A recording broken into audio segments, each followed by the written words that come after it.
Welcome back to my channel. Today we're diving deep into a story that's unfolding quietly along Europe's edge.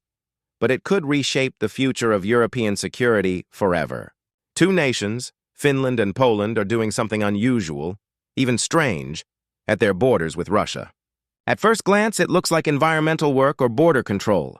But in reality, it's a new form of defense, one that blends military strategy, geography, and politics in a way we've never quite seen before.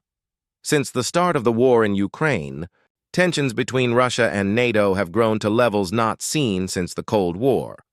But while most of the world's attention is fixed on Ukraine's battlefields, something fascinating is happening further north, in the forests, wetlands, and borderlands of Finland and Poland. These two nations, once known for their calm diplomacy, are now transforming their borders into fortified, intelligent barriers designed to protect against both physical and hybrid threats from Moscow. Let's start with Finland, a country that shares over 1,300 kilometers of border with Russia, the longest of any European Union nation. For decades, this border was open, peaceful, and largely quiet. Small villages dotted both sides, and cross-border trade was common. But after Russia's full-scale invasion of Ukraine in 2022, that all changed. Finland, which had stayed militarily neutral for over 70 years, decided to join NATO in 2023, a decision that angered the Kremlin. Since then, Finland has seen its relationship with Russia deteriorate rapidly. In late 2024 and early 2025, the Finnish government began taking unprecedented steps. They closed their border crossings with Russia until further notice, citing security threats and what they called instrumentalized migration. In other words, Finland accused Moscow of deliberately sending groups of asylum seekers toward its border to create chaos and test Finland's security response. It was a tactic Finland said was meant to destabilize, a form of hybrid warfare where migration becomes a weapon. To counter this, Finland built physical barriers, massive ones. Construction began on a 200-kilometer fence along its southeastern border, a mix of steel, barbed wire, cameras, and motion sensors. By mid-2025, the first 35 kilometers were complete. The rest is being built in phases, with the goal of creating a line of early warning systems and deterrents that would slow down any form of infiltration, whether by people, drones, or vehicles. The total cost is estimated to exceed 380 million euros, but even that wasn't enough. Finland then turned to something most people would never expect, nature itself. The Finnish Ministry of Defense and Environment jointly proposed restoring wetlands and peat bogs along key sections of the border. These are not just any wetlands. They were once swampy natural barriers that had been drained decades ago for agriculture and forestry. Restoring them would serve two purposes: helping the environment and creating natural defenses that could trap tanks, vehicles, and even troops. Imagine a landscape so soft and waterlogged that heavy military equipment would sink or become stuck before reaching Finnish territory. It's an old tactic reborn in a modern context, using geography to slow down an invader. Experts say this idea comes from lessons learned in Ukraine, where terrain has played a massive role in shaping the outcome of battles. A flooded or muddy field can stop an armored column faster than any missile. Across the Baltic Sea, Poland is taking similar steps, but with its own twist. Poland doesn't share a long land border with mainland Russia, but it does border the Russian enclave of Kaliningrad and Belarus, one of Moscow's closest allies. And it's in these regions where Warsaw is now making big moves. In 2025, Poland tightened airspace restrictions along its eastern borders after detecting multiple drone incursions, some of which were linked to Russian or Belarusian intelligence operations. The Polish government began investing in advanced radar systems and electronic warfare equipment to jam or shoot down unauthorized drones. Poland's defense ministry called it a new digital front line. Meanwhile, on the ground, Poland has been expanding its defensive infrastructure, new fences, military roads, and observation towers. And just like Finland, it too began exploring the use of wetlands as a physical barrier. Along with Finland, Polish defense planners are looking into restoring natural flood zones and marshlands along the eastern frontier. The goal is to make the terrain unpredictable and impassable for tanks or military convoys in case of a ground assault. For Poland, this strategy is part of a much larger plan called the Shield East Project. It's a massive, multi-billion-dollar investment aimed at fortifying the country's eastern border with concrete bunkers, artillery shelters, and advanced surveillance systems. The project involves thousands of soldiers, engineers, and contractors working to ensure that Poland remains NATO's stronghold on the front line.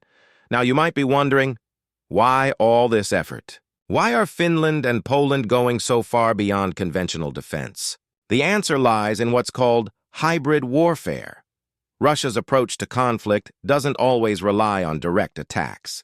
Instead, it often uses tools that blur the line between peace and war, things like cyber attacks, propaganda, migration pressure, sabotage, and drone incursions. By hardening their borders, Finland and Poland are not just preparing for tanks and soldiers. They're preparing for every possible kind of threat. Let's take the example of migration again. In late 2023, thousands of asylum seekers suddenly appeared at Finland's and Poland's borders, many of them brought through Russia and Belarus. Finnish and Polish officials accused Moscow and Minsk of orchestrating these movements to create instability, overwhelming border guards, sparking political disputes, and sowing division within the EU. That's why Finland decided to completely shut its crossings. Poland followed suit by deploying more troops and setting up temporary camps to control entry points. But hybrid threats don't stop there. Drone incursions have become another major issue. Polish air defense units have reported dozens of unidentified drones flying near or across the border, some allegedly conducting surveillance of critical infrastructure like railways, fuel depots, and military bases. Even small drones can carry cameras, sensors, or explosives, and that's enough to raise alarms. This growing tension hasn't gone unnoticed in Moscow. Russian officials, including Dmitry Medvedev, have condemned these measures as provocations. They claim that NATO countries are militarizing the region unnecessarily. But on the ground, satellite images tell a different story, showing Russian troop movements, new fortifications, and missile deployments near the Finnish border. In other words, both sides are building up, watching, and preparing. For Finland, the situation is especially symbolic. The country's history with Russia is long and painful. During World War II, Finland fought the Soviet Union twice. First in the Winter War of 1939, and then in the Continuation War. Although Finland lost territory, it managed to remain independent, earning a reputation for fierce resistance. That memory still runs deep in Finnish culture. So when Finland joined NATO in 2023, many Finns saw it not just as a strategic choice, but as a historic correction, ensuring they would never face Moscow alone again. Poland's fears are equally rooted in history. For centuries, the country has been caught between great powers, invaded, divided, and occupied. Its people have learned that deterrence through strength is the only reliable security.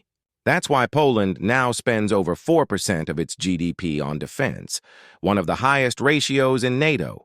It has purchased hundreds of tanks, aircraft and missile systems from the US and South Korea, and it's training tens of thousands of new soldiers. Warsaw's message to Moscow is clear. Don't even think about it. Together, Finland and Poland form a new northern shield for NATO, a continuous defensive line stretching from the Baltic Sea to the Arctic Circle. Their cooperation is growing, with joint military drills, intelligence sharing, and coordinated defense projects. NATO has also increased its presence in both countries, deploying surveillance aircraft and rapid reaction units. But this new security environment comes with risks.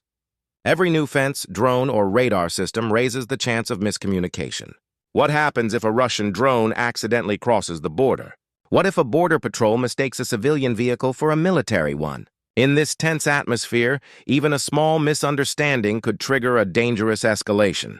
Still, both nations argue that doing nothing would be far worse. They believe deterrence is the only way to prevent conflict, that visible strength is what keeps the peace. And while some critics say restoring wetlands or closing borders feels extreme, most citizens in Finland and Poland support these policies. They'd rather see their governments overprepare than underestimate the threat. Interestingly, The wetland strategy is being praised by some environmental groups, who say it could help reduce carbon emissions and restore natural ecosystems damaged by decades of farming. In a strange twist, what began as a defense project might also help the environment. It's one of the few examples where national security and ecological restoration work hand in hand. As we move toward 2026, both Finland and Poland are expected to expand their projects even further. Finland plans to finish its first major fence segment by early next year, and it may extend it along the entire southeastern frontier if tensions persist. Poland's Shield East program will continue into 2027, transform,